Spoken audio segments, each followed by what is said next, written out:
My first guest today, our first guest, is Annie Warner. You can come up here, Annie. Annie is a professional triathlete. She went to Dave Erickson University on a swimming scholarship.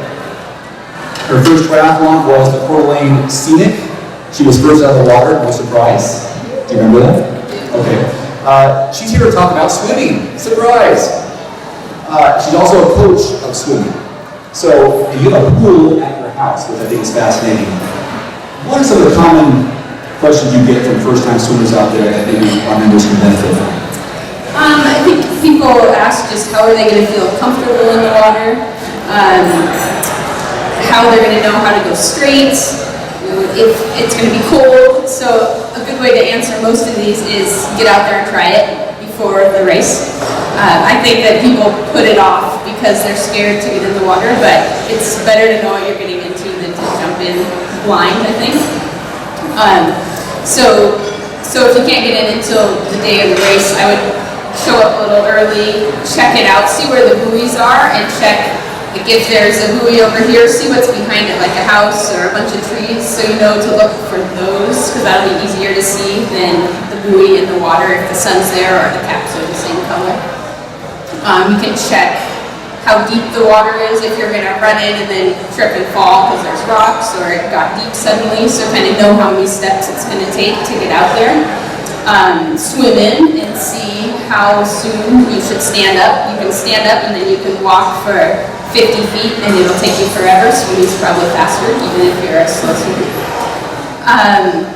I think another good thing is to figure out kind of how far to the first buoy. If you can get out there and swim, count your strokes. Maybe it's 100 strokes and you know you can do 100 strokes, that's probably 100 in the pool, 100 yards. So it just kind of gives you some confidence to know you'll get there, and usually once you get to the first buoy, then you feel pretty good about it. You know you're on your way and you'll be okay. So just get out there and kind of see how long it's going to take so that you know what you're getting into. And then warm up a little. It can be a shock to just jump in and find out that the water's really cold. So get in, get a wetsuit full of water, get kind of used to it, swim around a little. Then you can get out and stand and wait, and usually you're okay because you're in a wetsuit, you're not too cold, or stay just in the water and wait if you need to. So acclimating to cold water, I think you touched on that a couple of times. I remember in Boise a few years ago, I know you've been in Boise a few times, is that I heard someone say, put your face in the water, blowing bubbles, because there are certain lands, like right here, that you can go into shock almost, or hyperventilate if it's too cold and you don't get your body used to it. Yeah, I think it's a good idea to get in and make sure you're warm, or you warm up your body some, and sometimes your face is still going to be cold. I think by the end of Boise, I couldn't really open my mouth because my jaw was so numb, but at least if you go into it fairly warm, that should help. What about getting faster in the water? What kind of, you promote drills as much as it is interval training? What do you tell people who are like, I just can't squeeze past, a minute 45 for my average time to 100 times? How do you get those bigger gains? I think you can kind of vary your workouts. So maybe you have a day where you work on drills and try to improve your stroke because efficiency is important. But if all you do is drills, you're never going to get faster. You have to work on getting faster and go faster to get faster. So if you can't get past the 145 hundreds, maybe you can do 25s with like 3 seconds rest. But just keep doing a bunch of those or 50s and get used to going faster for shorter distances, and then eventually put that into hundreds and hopefully you'll get faster there too. But it really helps to push yourself, and I think a lot of people don't really know how to push themselves in the water to begin with. Raise your hand if you have any questions. Let me keep on asking questions for a couple of minutes. If you have one, put it up and I'll ask it here. What are some of your favorite swimming tools that you take in your swim bag?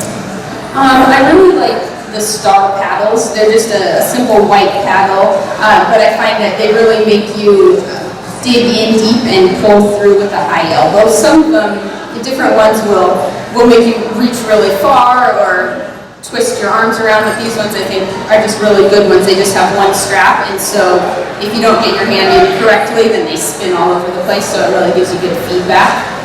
I don't really use fins that much. I think they could be good if you need to get your body up for drills, but really I think you should work on your body position rather than wearing fins.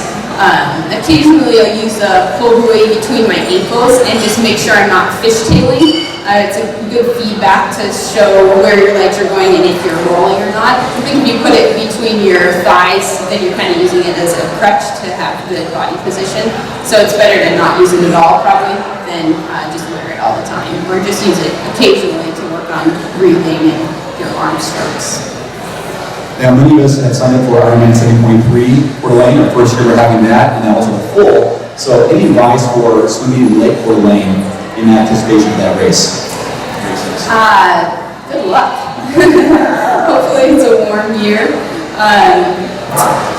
I think just try to warm up beforehand. Maybe try it a couple days, a few times beforehand, and make sure you're used to that water so you know what you're going to be experiencing. Hopefully it'll be better this year.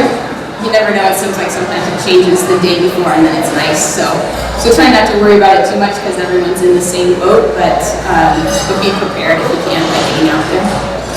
Any questions at all for Annie? Melissa? Are you still offering private swim lessons at your pool at your house? Yes, I am. Yeah, usually hour lessons, and usually 3 lessons is pretty good to kind of get people up and running or swimming. And you use video above and below water? I don't do below, just sometimes I'll do video on my phone, text it to you, or you can use your phone. I kind of know from what you're doing on top of the water, what you're doing under the water, and I can kind of express that to you. But again, if you have a video camera you want me to do underwater, I'm glad to do that too. Annie has a question right there. Second? What's your rates? $55 an hour. Thank you. AnnieWarner.com is your website. Is that the one you're using? Yes. Okay.